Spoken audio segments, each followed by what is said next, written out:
Innal hamdalillah nahmaduhu wa nasta'inuhu wa nastaghfiruh wa na'udzu billahi min shururi anfusina wa min sayyiati a'malina may yahdihillahu fala mudilla lahu wa may yudlil fala hadiya. Asyhadu an la ilaha illallah wa asyhadu anna Muhammadar Rasulullah. Allahumma salli wa sallim ala sayyidina Muhammad wa ala alihi wa ashabihi wa man tabi'ahum bi ihsan ila yaumiddin. Wa qad qala Allah subhanahu wa ta'ala fil Qur'anil Karim, a'udzu billahi minasy syaithanir rajim. Bismillahirrahmanirrahim. Ya ayyuhalladzina amanu ittaqullah haqqa tuqatih wa la tamutunna illa wa antum muslimun. Shadaqallahul azim. Rabbi shrah li sadri wa yassir li amri wahlul 'uqdatam min lisani yafqahu qawli. Hadirin jamaah Jumat yang dirahmati Allah Subhanahu wa taala, marilah kita meningkatkan keimanan dan ketakwaan kita kepada Allah Subhanahu wa taala, Tuhan yang Maha Agung, yang Maha Pencipta, yang Maha Mengatur, Maha di atas segala maha. Olehnya itu, dalam setiap waktu, terlebih di hari Jumat penuh berkah ini, kita meningkatkan keimanan dan ketakwaan kita kepadanya. Karena keimanan sifatnya fluktuatif, kadang hadir dalam diri kita, kan tetapi dalam pergaulan sehari-hari terkadang keimanan kita menurun jemaah sekalian. Hari ini kita beriman, besok atau lusa keimanan yang ada di dalam diri kita bersemayam bisa berkurang bahkan hilang. Olehnya itu, mari kita meningkatkan keimanan kepada Allah Subhanahu wa taala dengan cara memperbanyak tafakkur dan berzikir. Itu adalah jalan dan cara kita mendekatkan diri kepada Allah Subhanahu wa taala. Kemudian selawat serta salam kepada baginda Rasulullah sallallahu alaihi wasallam, Nabi yang membawa kita dari alam kegelapan menuju ke alam terang benderang, Nabi yang menjadi contoh suri teladan. Dia seorang pemimpin, kepala negara. Nabi kita Muhammad sebagai seorang kepala rumah tangga yang memberikan contoh, dan sebagai seorang pengusaha, pedagang, pebisnis yang mampu amanah dan jujur melayani para pelanggannya. Begitu besar jasa Nabi kita Muhammad sallallahu alaihi wasallam. Namun jamaah sekalian, bahwa sesungguhnya sebelum alam semesta tercipta, jauh sebelum itu Allah Subhanahu wa taala lebih dulu menciptakan hakikat daripada Muhammad, Nur Muhammad. Sehingga Allah sendiri beserta para malaikatnya itu berselawat. Innallaha wa malaikatahu yusalluna 'alan nabi. Begitu istimewanya selawat. Allah sendiri sebagai Sang Maha Pencipta juga berselawat kepada kekasihnya. Allahumma sholli ala sayyidina Muhammad. Dalam setiap keadaan kita memperbanyak membaca salawat, karena dengan membaca salawat begitu banyak pahalanya. Satu salawat akan dibalas oleh Allah Subhanahu wa taala dengan 10 kebaikan. Bisa dibayangkan kalau dalam setiap hari semalam kita mampu membaca ratusan salawat, maka sesungguhnya kebaikannya beribu-ribu yang terhari dalam kehidupan kita. Hadirin yang dirahmati Allah Subhanahu wa taala, akhir hari ini pada tahun 2022 kita seluruh umat manusia, penduduk dunia, menghadapi yang namanya gejolak ekonomi, krisis pangan, krisis energi, krisis gas. Apa yang menyebabkan semua ini terjadi jemaah sekalian? Karena sesungguhnya kita ini hidup di era yang namanya zaman globalisasi. Peristiwa yang terjadi di negara lain di Cina, di Amerika, itu punya dampak terhadap negara kita Indonesia. Peristiwa yang terjadi di level internasional, di level global, punya efek terhadap kondisi nasional kita. Begitupun dengan respon pemerintah kita di dalam mengambil sebuah kebijakan baru, maka itu akan berpengaruh kepada yang terjadi di level daerah dan di semua tingkatan. Jadi jamaah sekalian, bagaimana sikap seorang muslim dalam menghadapi tantangan zaman yang begitu besar cobaannya, ujian dan cobaannya.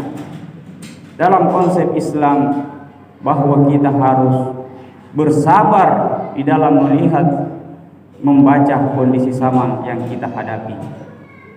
Setelah kita mengkaji bahwa yang terjadi di level global, di level internasional, bahwa memang kondisi sekarang ini adalah kondisi krisis, kondisi perang Rusia Ukraina juga yang menyebabkan antar negara satu dengan negara lain saling embargo ekonomi, yang kemudian menyebabkan semua harga-harga naik, bahan bakar minyak naik, inflasi tinggi, sehingga dipisah negara ini sangat berdampak.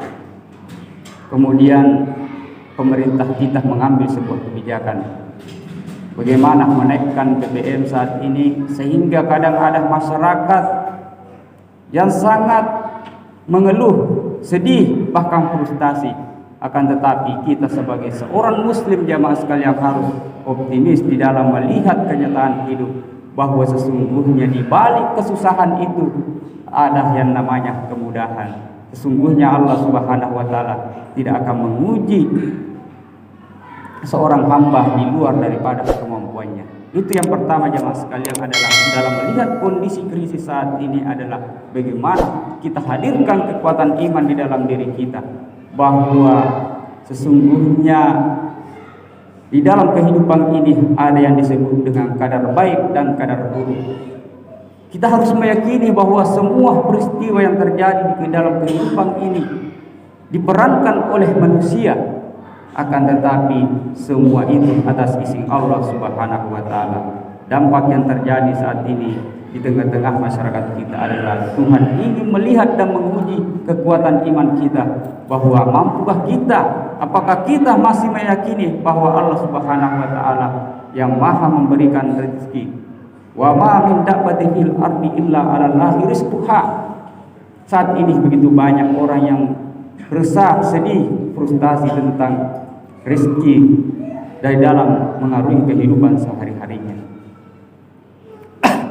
Terlebih begitu banyak informasi saat ini yang kemudian membuat masyarakat kita semakin sedih dan frustasi, bahwa di dalam melewati tantangan zaman yang begitu besar.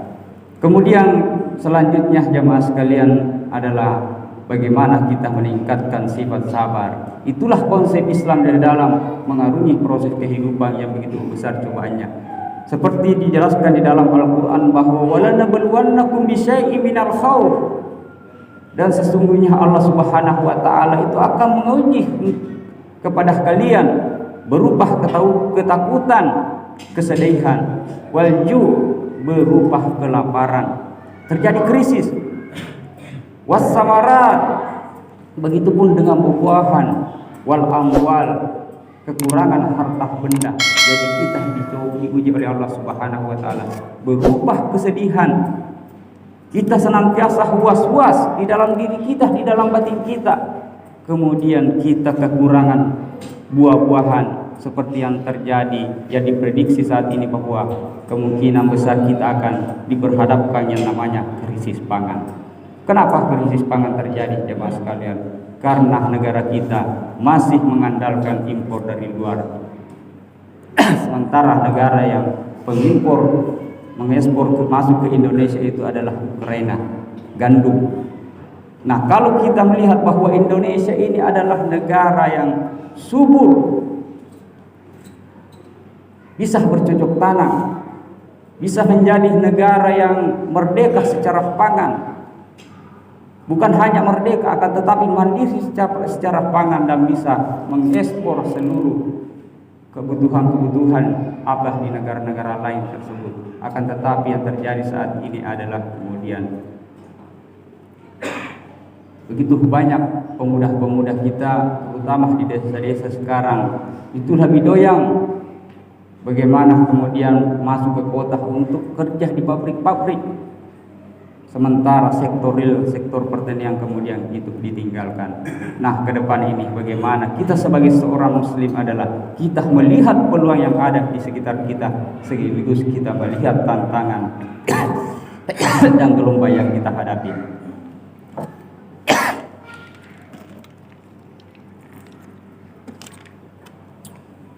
Kemudian respon kita selanjutnya jamaah sekalian sebagai seorang muslim adalah bagaimana kita kedepankan di dalam diri kita adalah sifat kesederhanaan. Dengan kesederhanaan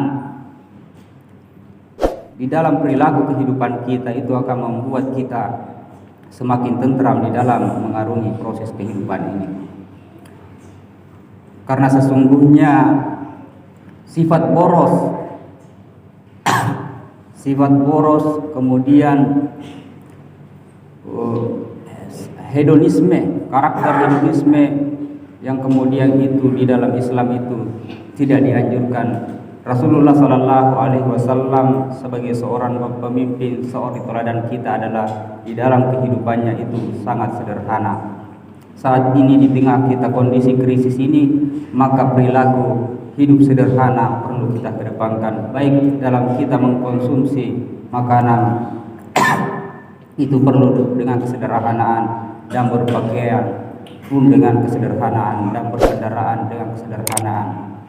Karena dengan konsep kesederhanaan ini maka kita akan melalui kehidupan yang sulit ini dengan kemudahan. Karena Allah Subhanahu wa taala sendiri berjanji bahwa sesungguhnya di dalam kesusahan itu bersama kemudahan, dan setelah kesusahan itu akan ada kemudahan. Mudah-mudahan Allah Subhanahu wa taala memberikan kekuatan kepada masyarakat Indonesia, begitupun para pemimpin kita, agar bisa membawa negara kita ini, bisa membawa masyarakat ini selamat dari krisis ekonomi yang kita hadapi ke depannya. Begitupun krisis energi, krisis gas, dan krisis pangan. Mudah-mudahan kita diberikan kekuatan dan keselamatan hidup di dunia, terlebih nanti di kehidupan akhirat. Barakallahu li wa lakum fil Qur'anil azim wa nafa'ni wa iyyakum bima fihi minal ayati wa dzikril hakim. Aqulu qouli hadza fastaghfiruhu innahu huwal ghafurur rahim.